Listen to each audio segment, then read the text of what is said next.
Okay. Hey guys, how are you doing? I got a table, so let's do some projects. So let's see what's inside of a hoverboard hoverboard. It's the same as any other hoverboard, except this one just has some water damage happened to it, so this was thrown away and given to me. So let's see what's inside. I mean, should be something pretty simple.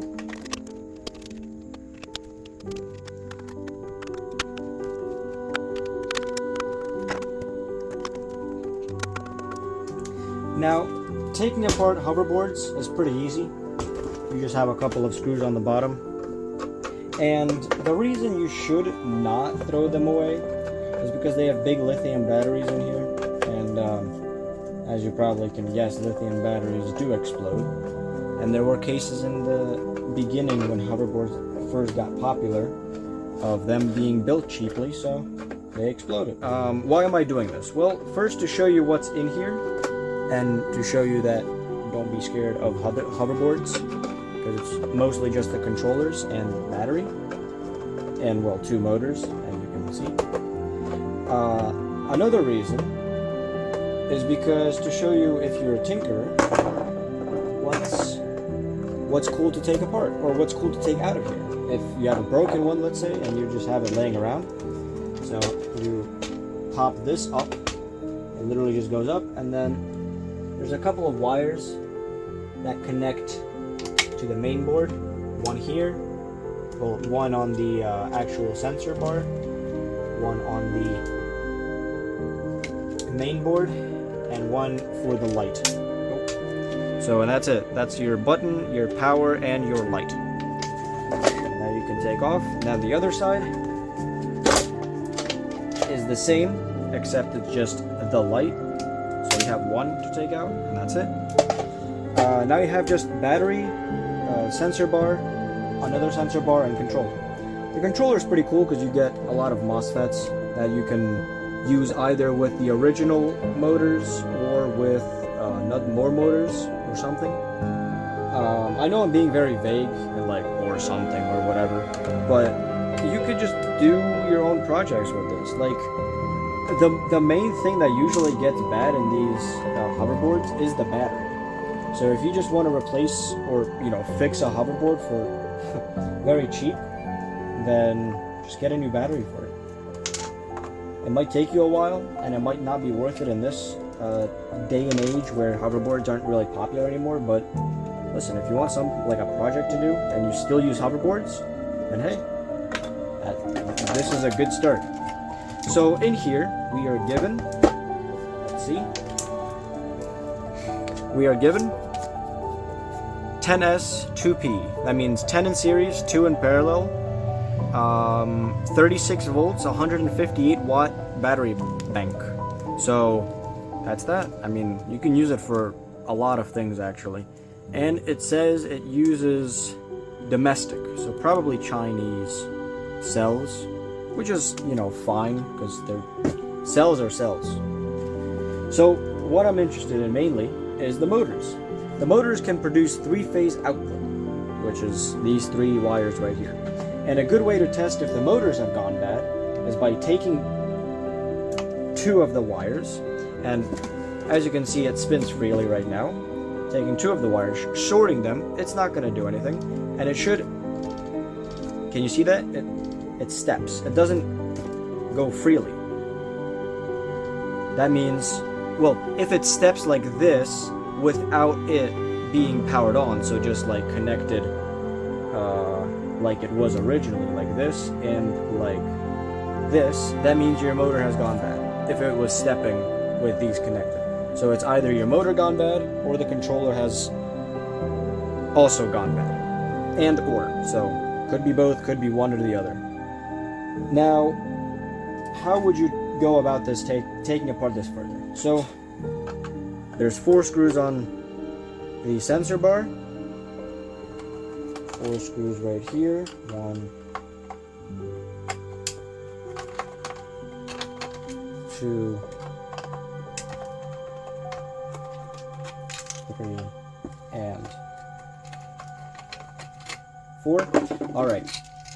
And, oh, also, after you've taken out the battery, there's no need to worry about anything shocking you or, like, you know, getting to you, because it's just, the power is off. If you really think about it like that, the power is off, so it's safe to do whatever you want to do. So now you have this sensor bar. This is what usually gets bad when it doesn't read, and that means that water, or like when the pressure is on, these little nubs go up with the pressure, and it reads on the bottom right here, these 2 sensors. And this controller goes bad usually when there's either water or corrosion or just like really anything. Oh, and there's actually a space for a app. Like this is for a Wi-Fi board, which is pretty cool. Anyway, let's continue on. So now the other side. Now it's the same thing with this sensor board. You would just take this off and take this wire out.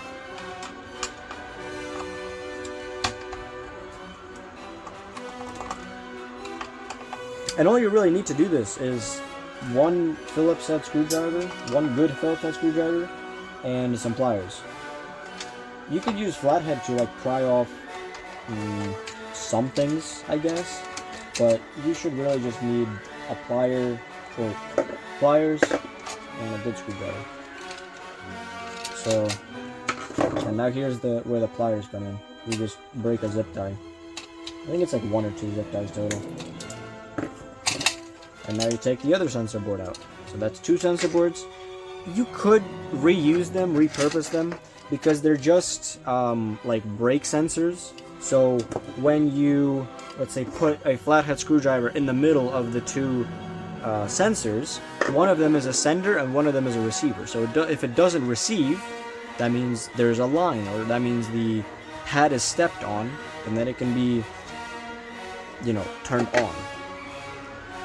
That's how I'm guessing the hoverboard works. Anyway, so now the actual main circuit board. This is where the 3-phase comes out, and the power goes in. And this is called a, what is this called? Hall effect. This is called a Hall effect sensor breakout. I guess that's what I would call it.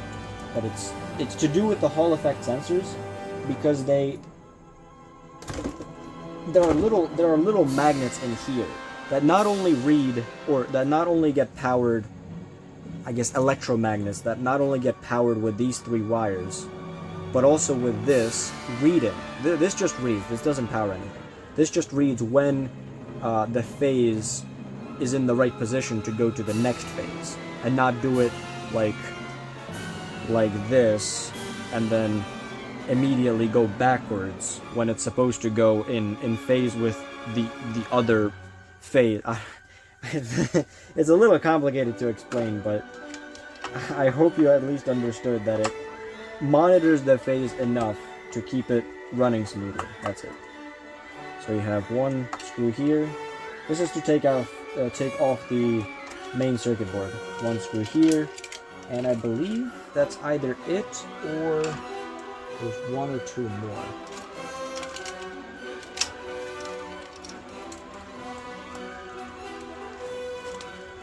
And also, you can, to get these wires through, you should start with the 3-phase wires because they are the thinnest. Then you should go with the sensor wire like bar, and then you should go with the Hall effect sensor wire, and then you should go the battery terminal wire. So I think, oh yeah, right, there it is. So they're hiding in the corner of the motherboard, or the circuit board, I guess. So right here and right here. Cool. And now you can take this off. Very quickly. There we go. And this is the motherboard, or circuit board. This includes a heatsink, which is just a flat panel absorbed into the metal chassis. Then it includes filtering capacitors for the input. It includes a high high current diode for also the input if it's reverse polarity. Then it includes just some, what is this, 1, 2, 3, 4, 5, 6. So yeah, 2 MOSFETs per phase and some filtering stuff for, I guess, the MOSFETs and the motors. Then we have voltage regulators, because it probably takes in less than, actually you can read it right here. It on the wheels itself, if I can lift this up and show you. On the wheels themselves, it has a marking.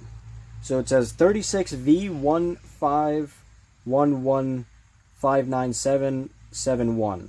And the main thing you need to remember is 36V, because that's just 36 volts.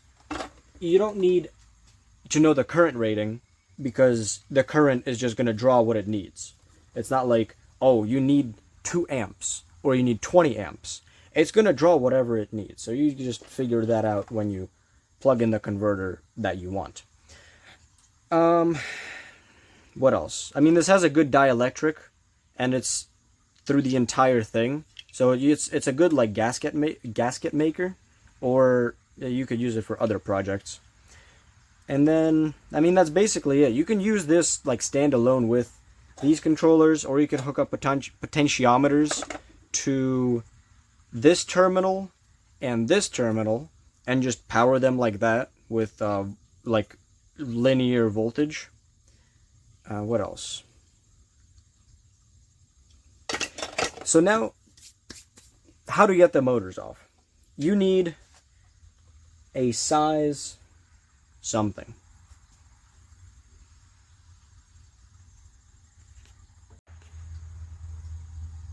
Okay, so to get these off, I'm just going to use typical wrenches, because I'm going to show you that you don't need like a lot of power for this. So I'm going to be using size 13.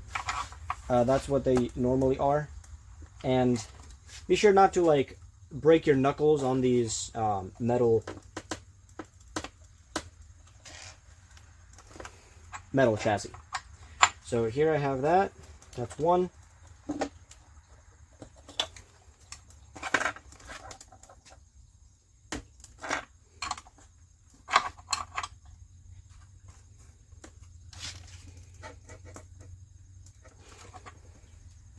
I'll be honest, it is a little bit more difficult than I expected it to be. Like this one, me doing this first, I think was just a fluke, because this is very easy. The rest, not so much. Let's try it again. Wow. Alright. So yeah, to take these off, it is size 13 bolts, bolts, and just use any size 13 wrench or socket that you have. I would actually prefer socket, but I was going to show you that it's pretty easy to do it by hand, but you need leverage, and I also need like camera space, so right. And you can use the mounting plate and bolts, because they are pretty heavy duty. They're just made generically, and I guess they're using it as scrap. Apart from that, that's it. That's how you take apart a hoverboard. Thank you guys for watching. Have a great day, night, morning, afternoon. Peace.